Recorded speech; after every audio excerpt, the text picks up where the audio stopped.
नमस्कार दर्शक बंधु आसंतु आज जानिबा आश्विन मास शारदीय नवरात्र रे किपरि मांकर पूजा करिबा एवं किपरि कलश स्थापन करिबा एवं अखंड ज्योति किपरि प्रज्वलन करिबा एवं अखंड ज्योतिर जत्न किपरि नेबा एवं नवग्रहं को किपरि स्थापन करी पूजा करिबा। 9 दिन धरी मांकर पूजा करा जाई थाए। 9 दिन जदि आमे करि पारुने तेबे सप्तमी अष्टमी नवमी करा जाई थाए। माँ दुर्गा एही 9 दिन आम धराधाम रे रही थांती भक्तंकर दुख दूर करि थांती। तेणु आमे जेमिति हेले किछि प्याज रसुण त्याग करी ब्रह्मचर्य पालन करी मांकर एही 9 दिन पूजा अर्चना करिबा। प्रथमे आमे कलश स्थापन करिबा। आमे भल जगारू माटी आनिबा किंबा बेल गछ मूलरू किछि माटी आनिबा एवं एही माटी को भल भावरे बाछि ताकू चले दबा। गोड़ी आजे बाजे जिनिस सबू बाहर कर दबा एवं एक माटी पात्र रे माटी को रखिबा। एही माटी पात्र को राति सारा पानी रे भिजे जाई थाए एवं पंचशस्य को मध्य राति सारा पानी रे रखा जाई थाए। पंचशस्य जदि देबेनी केवल खाली जब धान जहा को कहा जाए ताहा देले मध्य होई थाए। प्रथमे आमे माटी दे दबा।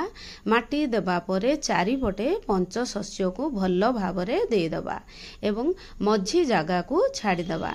पुणी थरे ता उपरे माटी दे दबा एवं पुणी पंचशस्य दे दबा। एही परी परस्त परस्त करी माटी पंचशस्य माटी पंचशस्य एही भली देवा द्वारा से गजा हला बेलको बहुत सुविधा रे गजा होई थाए। कहा जाए एही शस्य गजा हवा द्वारा मांकर शुभ दृष्टि आम उपरे रही थाए एवं मांकर असीम कृपा होई थाए।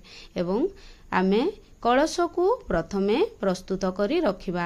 नड़िया किंबा पैड नहीं जिबा ता उपरे सालुकना एवं 3 थर रक्षा सूत्र को गुड़े दबा।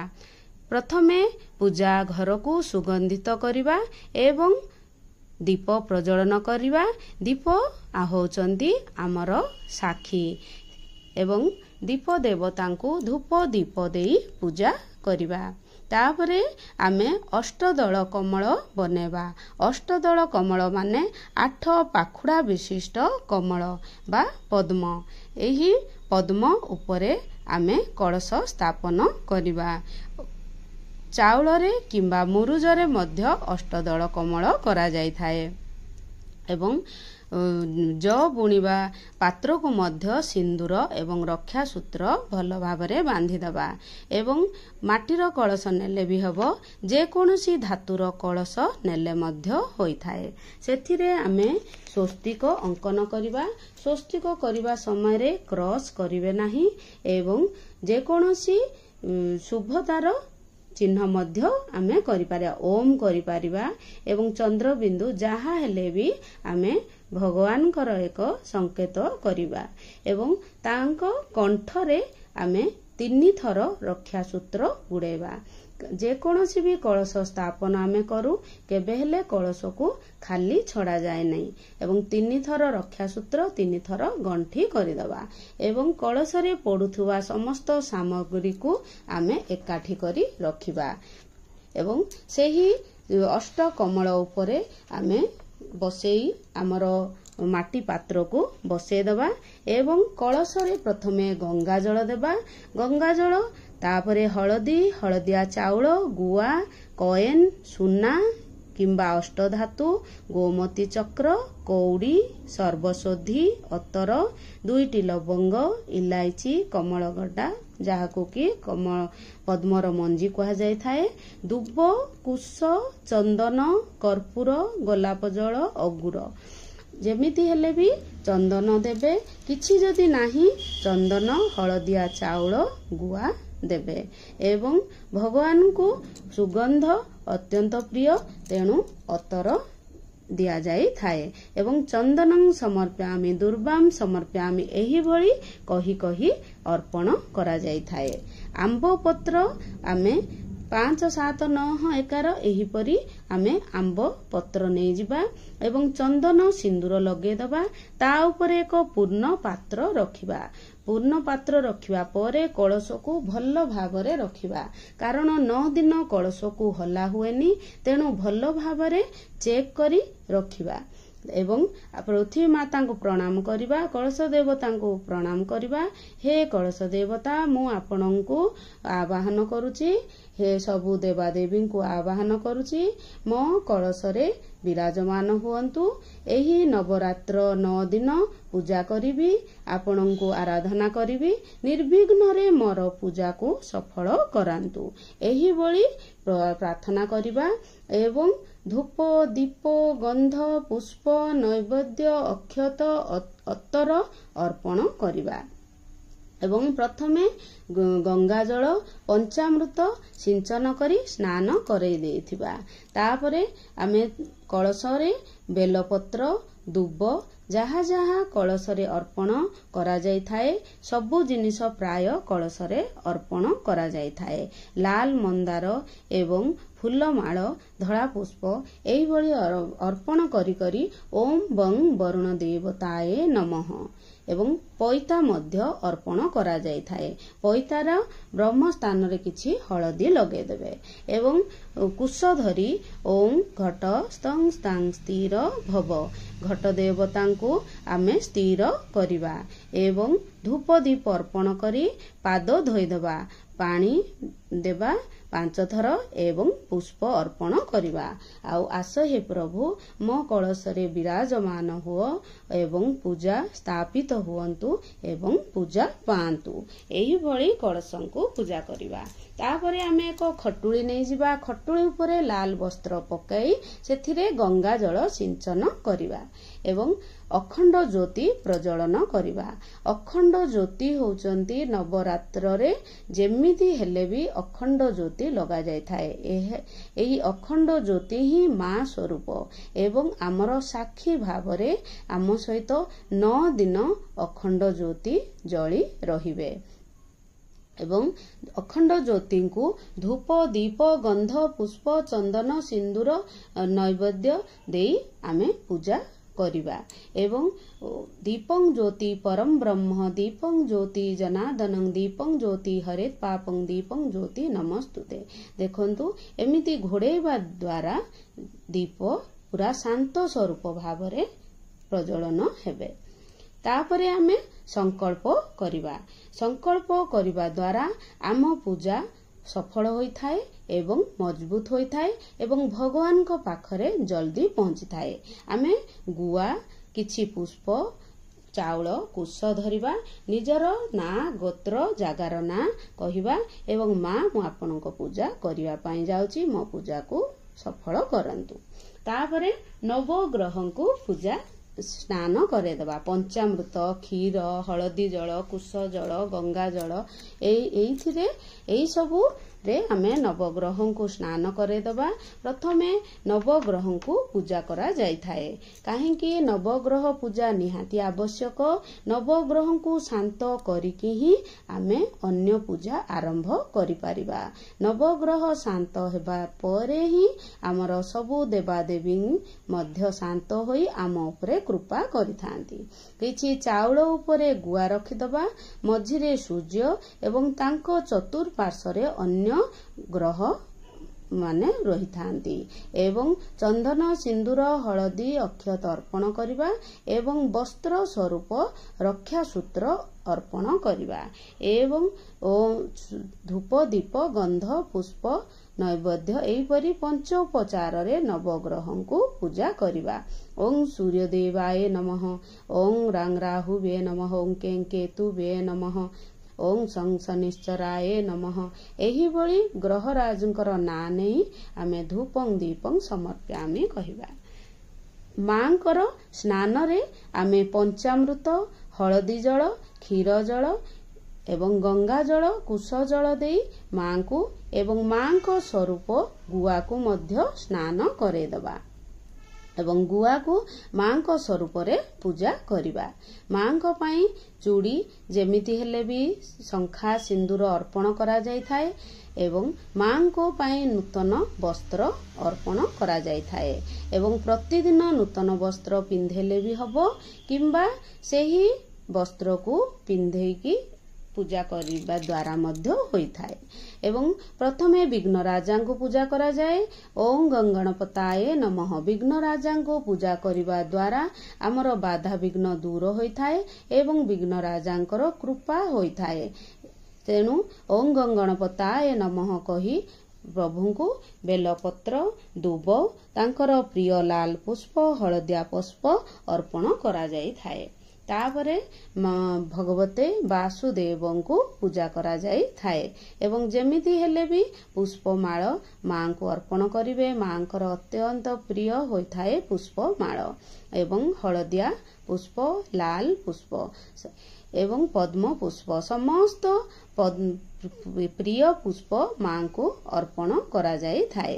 ପ୍ରଥମେ ଭଗବତେ ବାସୁଦେବାୟ ନମଃ କହି ଭଗବତେ ବାସୁଦେବଙ୍କୁ ଚନ୍ଦନ କଳା ରାଶି ଅର୍ପଣ କରାଯାଇଥାଏ। ତାପରେ ଓಂ ଦୁମ୍ ଦୁର୍ଗାୟ ନମଃ ଓಂ ଦୁମ୍ ଦୁର୍ଗାୟ ନମଃ କହି ମାଙ୍କୁ ପୁଷ୍ପ ଅର୍ପଣ କରାଯାଇଥାଏ। ଓଂ ଏଂ ଲିଂ କ୍ଲିଂ ଚାମୁଣ୍ଡାୟ ବିଚେ। ଏହି ମନ୍ତ୍ର ହେଉଛି ମାଙ୍କର ସବୁଠୁ ପ୍ରିୟ ମନ୍ତ୍ର।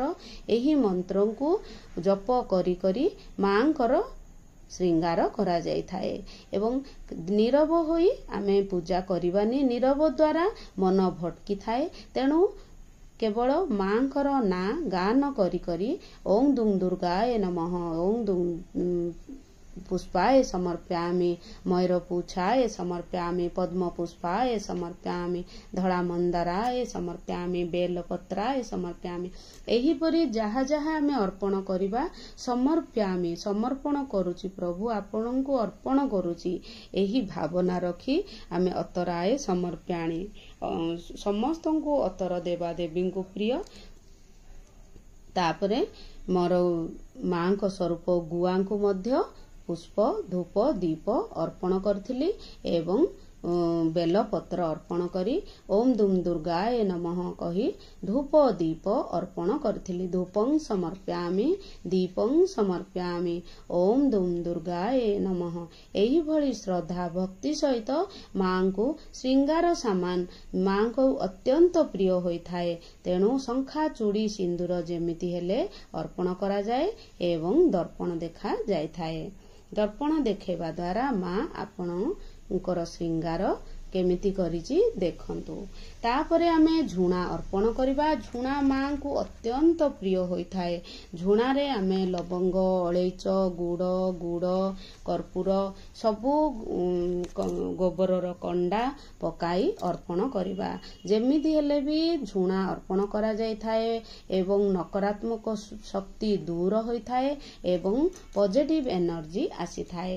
ଧୂପ ତାପରେ ଦୀପ ତାପରେ ଗନ୍ଧ ମାନେ ହଉଛି ଚନ୍ଦନ ନୈବେଦ୍ୟ ପୁଷ୍ପଂ ଏହି 5ଟା ଜିନିଷ ମାଧ୍ୟମରେ ଆମେ ମା ଦୁର୍ଗାଙ୍କୁ ପୂଜା କରିଥାଉ। ଏବଂ ଗନ୍ଧଂ ସମର୍ପୟାମି ଗନ୍ଧ ସମର୍ପଣ କରିବା ଦ୍ୱାରା ମା କୃପା କରିଥାନ୍ତି। ତାପରେ ଆମେ ନୈବେଦ୍ୟ ଅର୍ପଣ କରିବା। ନୈବେଦ୍ୟରେ ଆମେ ପ୍ରଥମେ କଳସଙ୍କୁ ଅର୍ପଣ କରିବା। ଯାହା ବି ଆମ ପାଖରେ ଫ୍ରୁଟ୍ସ ଅଛି ଏବଂ ଜଳ ଯେମିତି ହେଲେ ବି ଅର୍ପଣ କରାଯାଇଥାଏ ଏବଂ ପଇଡ଼ ଜଳ ଅର୍ପଣ କରିଥିଲି ଏବଂ ଶେଷରେ ତାମ୍ବୁଳ ପ୍ରିୟ ତାମ୍ବୁଳ ଅର୍ପଣ କରିଥିଲି ଏବଂ ଚଣ୍ଡ ଭୋଗ କିଛି ବାହାର କରିଦେଇଥିଲି ଏବଂ ଏହା ଗଣମାନଙ୍କ ପାଇଁ ଚଣ୍ଡ ଭୋଗ ଅର୍ପଣ କରିଥିଲି ଏବଂ ନବଗ୍ରହଙ୍କୁ ମଧ୍ୟ ଓଂ ନବଗ୍ରହାୟ ନୈବେଦ୍ୟଂ ସମର୍ପୟାମି ଏହିଭଳି କହି ନବଗ୍ରହଙ୍କୁ ମଧ୍ୟ ଅର୍ପଣ କରିଥିଲି।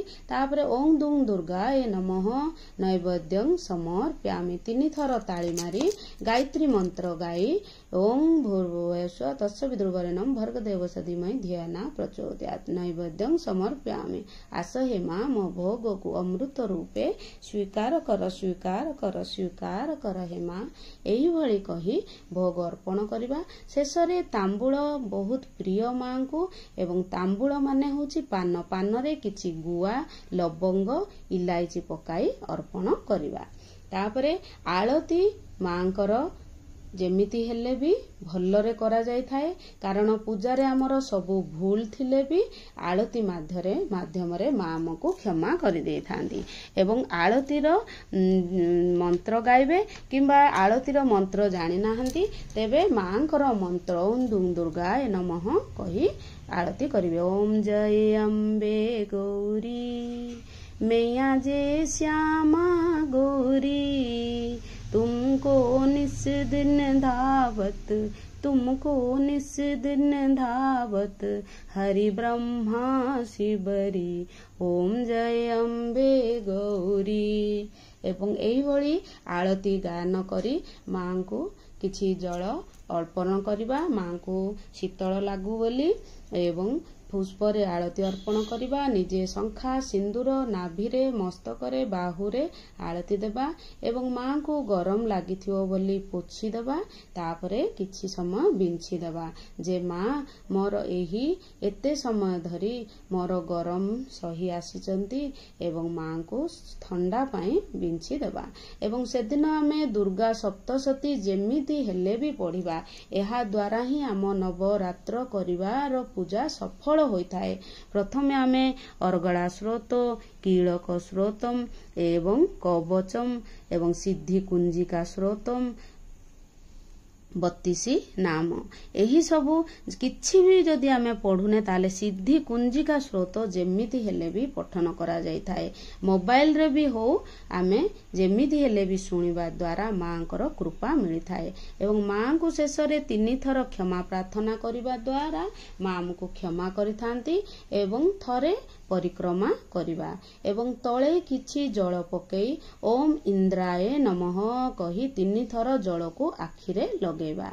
केमिति आमे देखो अखंड ज्योति को जत्न करिबा, आमे एक ट्यूजर नै जिबा, एहा बुक स्टोर रे किंबा ब्यूटी पार्लर रे मिले, एहा को आनी देखंतु धीरे धीरे आमे ऊपर को उठौथुवा, मझिरे मझिरे जेतेले पूजा सरी जाए तापरे आमे अखंड ज्योति को टिके उठे दबा, तार मुहरु ट्यूजर रे सबु जळुथुवा सळिता गुडाक बाहर कर दबा द्वारा अखंड ज्योति बहुत समय पर्यंत जळि थाए, एवं किछि कभर करदबा द्वारा पवन आसिले लिभि न थाए, एवं बहुत सुंदर भावरे अखंड ज्योतिर जत्न करा जाई थाए।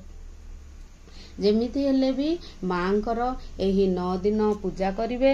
प्रथम दिन मां शैलपुत्री रे पूजा पाई थांती, द्वितीय दिन ब्रह्मचारिणी, तृतीय दिन चंद्रघंटा, चतुर्थ दिन कुष्मांडा, पंचम रे स्कंद माता, 6 रे कात्यायनी, सप्तमी रे कालरात्रि, अष्टमी रे महागौरी, नवमी रे सिद्धिदात्री। एटा होची नेक्स्ट दिनर पूजा। सकाळे पुणी मु आउ थरे मां को स्नान करेली, पुणी नूतन पुष्प देली, पुणी चंदन सिंदूर अर्पण कली, एवं पुणी फ्रेश फूल फ्रेश पूजा करा जाय थाए।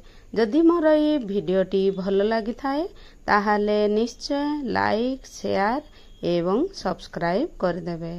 रहिली ओम नमो नारायण। एवं एही भली प्रतिदिन आमे पूजा करिबा, सकाळे संध्यारे एवं दिन बेला 3 ओली मां को पूजा करा जाय थाए, एवं रात्र रे समस्त पुष्प को बाहर कर दिया जाई मां को भल भावरे पोछि समस्त बासी जिनिस को बाहर करा जाय थाए, एवं मां मोर पूजारे कौनसी भूल थिले मते क्षमा कर। आवाहन न जानामि विसर्जनम पूजां चैव न जानामि क्षमतां परमेश्वरी। रहिली नमो नारायण।